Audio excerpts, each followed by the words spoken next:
Olá, concurseiro, concurseira. Estamos chegando, aula de número 64, finalzinho já do mês de janeiro.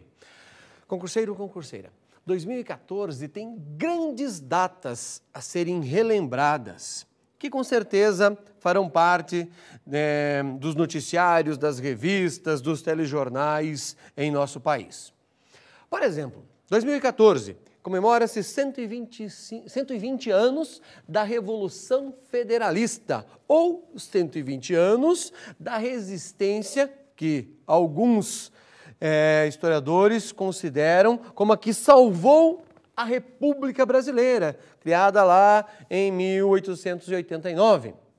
Também em 2014, 30 anos do primeiro comício nacional, ok? Primeiro comício nacional de grande vulto que reivindicava, que queria, que gritou a palavra de ordem direta já. 30 anos. As gerações que estão aí, uma boa parte delas não viu isso, não percebeu, não viveu este momento.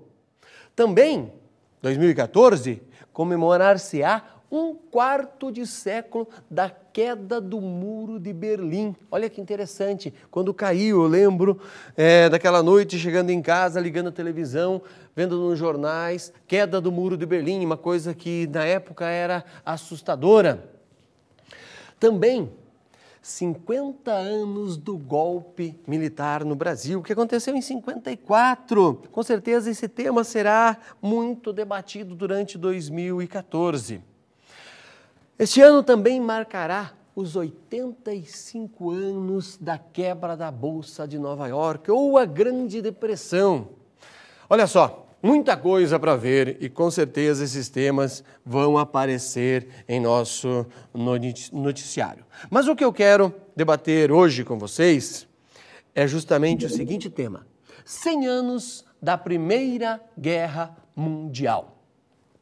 2014, então, é o ano que completa 100 anos a Primeira Grande Guerra, como alguns estudiosos preferem chamar este evento tão marcante na nossa história. No meio deste ano, muitas revistas terão como capa o tema.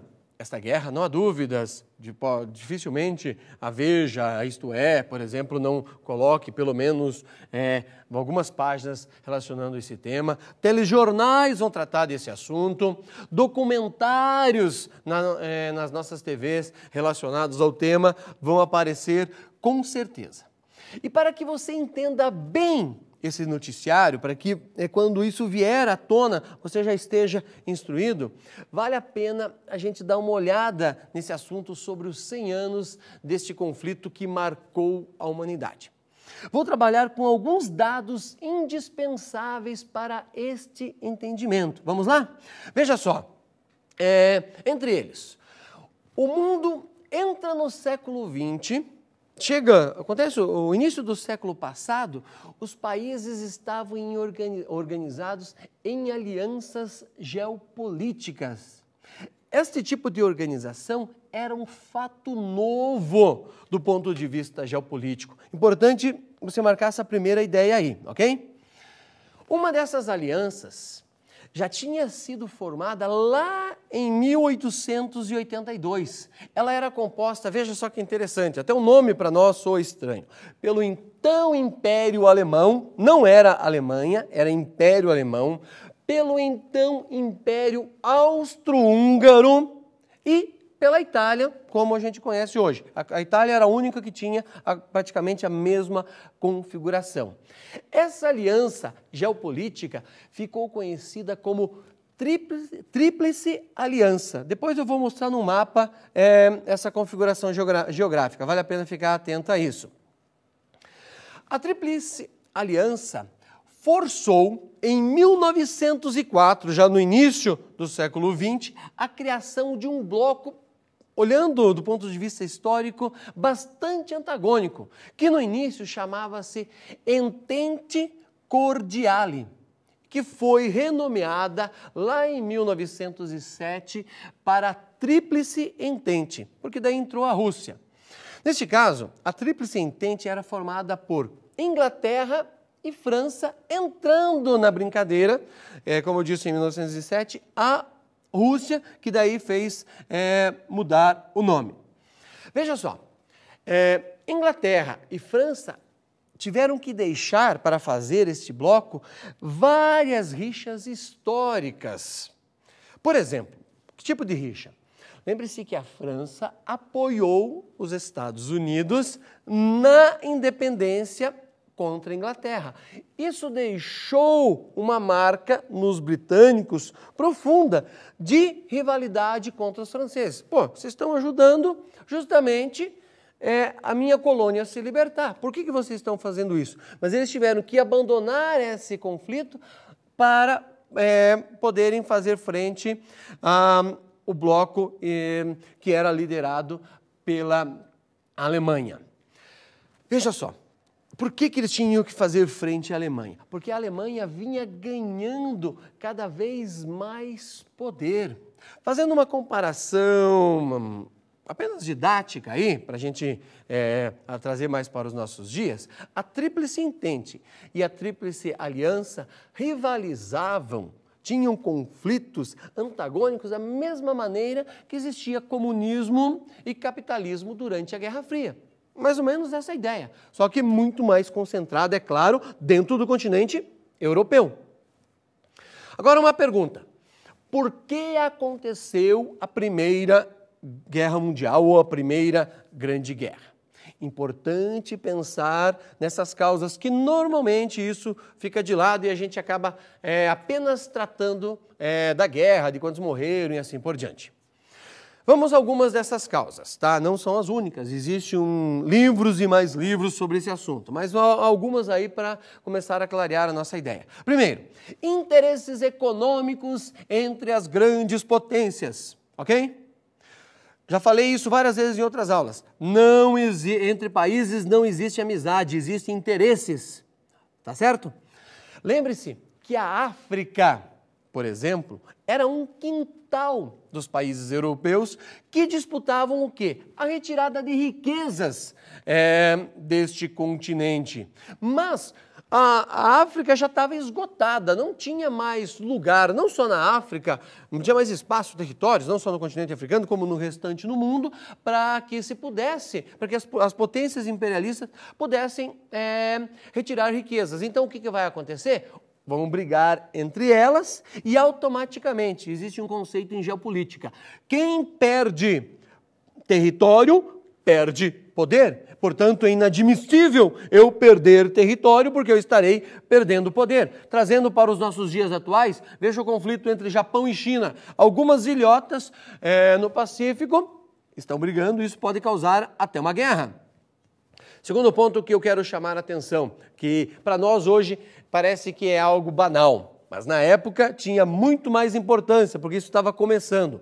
O nacionalismo, que era algo novo na Europa, ganha força entre os jovens, entre a população. Esse nacionalismo ganha cada vez mais importância, principalmente nos países que estavam se desenvolvendo com a Revolução Industrial e que necessitavam de matéria-prima, energia e mercado consumidor. Para quê? Para continuar se desenvolvendo, para continuar sendo potência.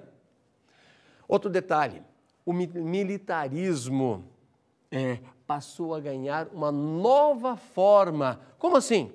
Já que tínhamos a Revolução Industrial, a produção, a fabricação de armas e novas armas ganhava cada vez mais força, perfeito? Portanto, a guerra tem uma configuração diferente das anteriores. Agora pense. Por que o dia 28 de junho de 14 é marcado como o início deste grande conflito? Olha que interessante. Nesse dia, um estudante sérvio chamado Gavrilo Princip, matou a tiros o então duque Francisco Ferdinando e sua mulher Sofia. Onde? Na cidade de Sarajevo, capital da Bósnia. Este é o grande estopim. Tinha vários fatos anteriores, mas a gota d'água acontece aí. Veja só, Francisco Ferdinando era o então herdeiro do trono austro-húngaro. Esse estudante, o príncipe, como normalmente aparece nos textos, era apenas um dos muitos conspiradores que naquele dia estavam preparados. Ele fazia parte de uma organização chamada Mãos Negras e todos eles estavam preparados para matar Ferdinando. Vários tentaram durante a sua passagem e foi o príncipe que conseguiu. Essa organização entendia que Ferdinando era uma ameaça a quê? Às aspirações de liberdade da Sérvia. Olha que interessante. Devido a esse fato, a Áustria declara guerra à Sérvia, pois entendia que dessa forma eles fariam justiça pela morte do Duque Ferdinando. Neste caso, a Rússia vai apoiar a Áustria. Veja o jogo de cartas aí. E assim se desencadeou um conflito entre a Tríplice Entente e a Tríplice Aliança. Só para lembrar aí, Tríplice Aliança formada por Império Alemão, mais o Império Austro-Húngaro e a Itália. Tríplice Entente formada por França, Inglaterra e Rússia.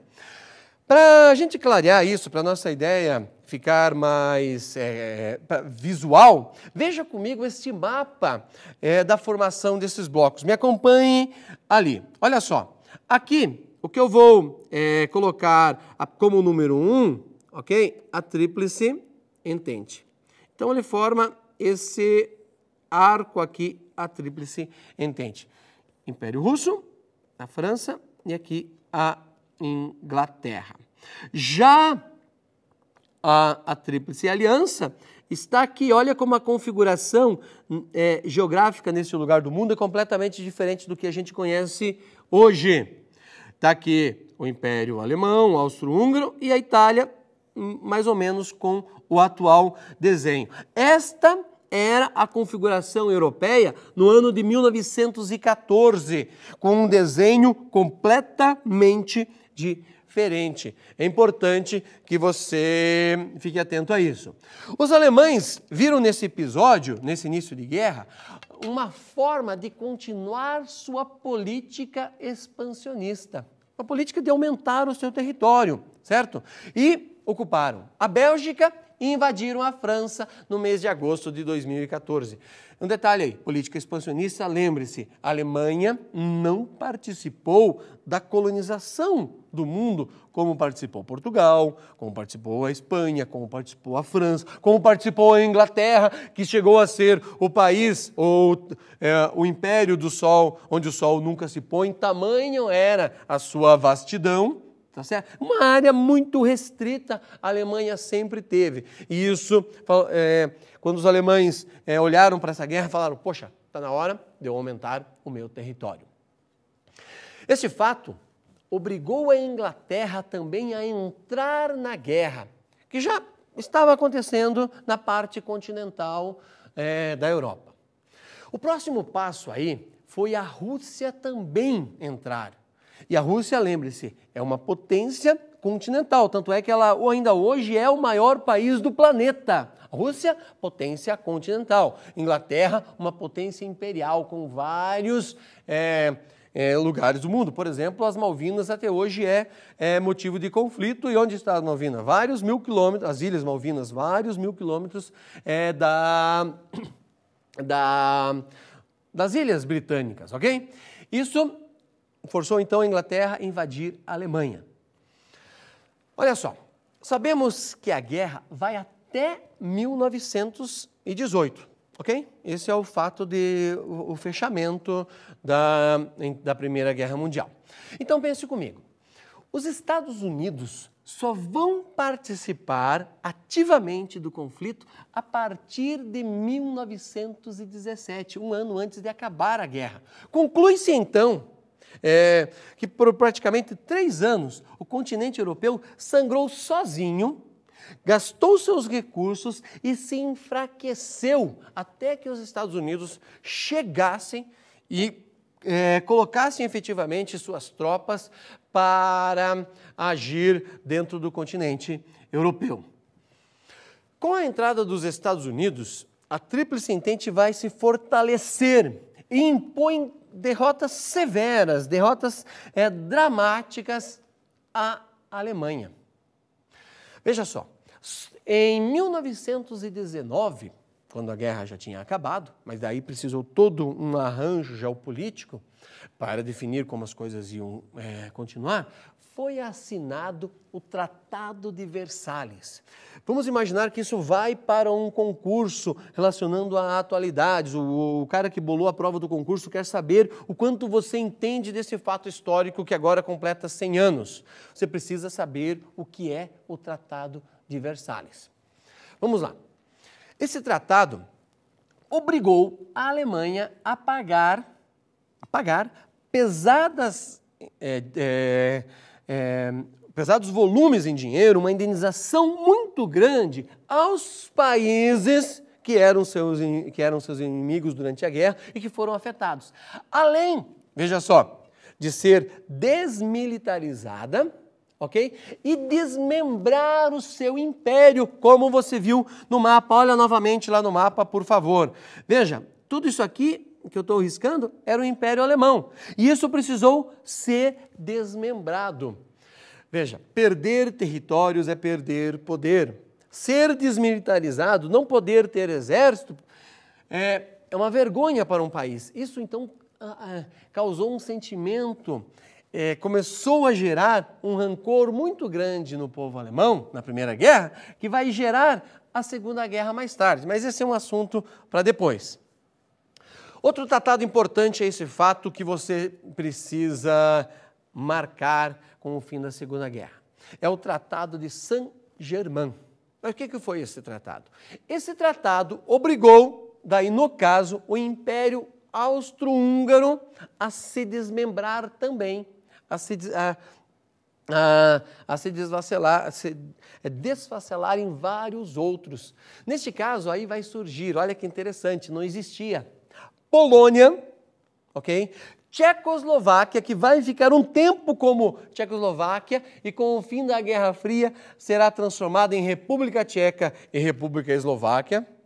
A Hungria passou a existir e também a Iugoslávia, que até hoje é um foco de grandes conflitos. Veja comigo, concurseiro, concurseira, como ficou o mapa antes de 14 e após 1914. Muito bem, aqui já está ele sem a marcação das alianças, embora as cores delimitam, né? Cada uma delas, a Tríplice Entente, a Tríplice Aliança, mas é o Império Austro-Húngaro, a Alemanha e a Itália. Ok, olha a diferença, como estavam esta configuração geográfica. E como que vai ficar a partir do final da Primeira Grande Guerra Mundial. Por exemplo, como eu disse, não existia Polônia, não existia a República Tcheca, não existia a Hungria, não existia a Iugoslávia. Toda esta área aqui foi redesenhada. Sem contar, dá para citar outros aqui. Lituânia, Letônia, que mais tarde vão surgir também. Veja que interessante, Finlândia não estava no desenho, que vai surgir após 1918. Então, concurseiro ou concurseira, reafirmo, o tema, Primeira Grande Guerra Mundial, 100 anos desse conflito, eu fiz questão de trazê-lo agora, praticamente 6 meses antes de se comemorar os 100 anos, devido à sua grande importância. Posso estar errado na minha avaliação, é por minha conta e risco afirmar isso, mas talvez seja o tema, do ponto de vista histórico, mais lembrado no ano de 2014, portanto, vale a pena estudá-lo, vale a pena ficar atento, vale a pena anotar o que vier ser discutido na imprensa que você não sabe e também, se for o caso, formule suas perguntas e a gente vai conversando aí ao longo do ano. Grande abraço, a gente se encontra no próximo A Prova Atualidades. Até lá!